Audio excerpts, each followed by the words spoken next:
Now, India is already considered one of the most competitive powers in artificial intelligence. We're setting up large data centers. We're really big on digital sovereignty. And it is not just restricted to the big cities. In fact, Miraj, this has trickled down to rural India, where women are training large language models. That's our next story.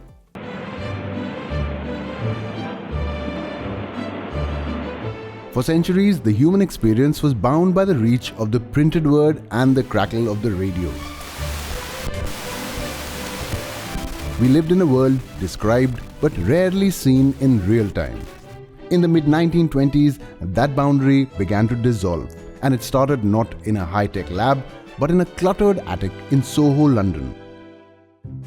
In 1926, John Logie Baird unveiled what he called the televisor, a skeletal assembly of bicycle lamps, darning needles and cardboard discs. It was an improbable machine designed to do the impossible: harvest light and throw it across a room. And its first subject wasn't a world leader or a star, but the flickering, ghostly face of a ventriloquist's doll named Stooky Bill. It was very technical, very complicated, and because Baird was such a pioneer in what he was doing, he had to be essentially making a lot of his equipment from scratch or using whatever he might have had around the lab. So the apparatus we have on display at the museum has parts of an old hat box and a bicycle lamp, and it was very DIY because he couldn't just go to a shop and buy the pieces he needed because television didn't exist. Baird was chasing more than just a live broadcast. He was attempting to freeze time itself. Through a system he called phonovision, he tried to etch light onto wax and vinyl decades before the birth of digital storage. He was recording data for a world that didn't yet have the tools to read it. He was also really experimenting with the idea of being able to record television signals, because in those days, all television as it went out was live. There was no way of recording such vast amounts of data in any way, shape or form. And Baird was working with a system he called phonovision, which was recording both the image and sound components of a television broadcast onto essentially like a vinyl disc.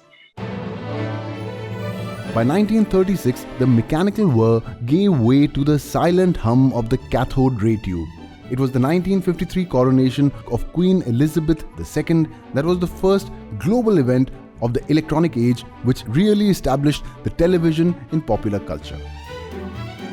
Any TV camera in the UK that could be mobilized was mobilized for use during the coronation. It was such a large media event. That's why so many people remember it. We talk here at the museum about the millions of people who watched. But one thing that people might not be so familiar with is the televisions in the 1950s were larger than Baird's televisors, but still very small. And the records say it's something like 17 people watching each television set, which would be half the size of a contemporary TV, maybe even smaller than that.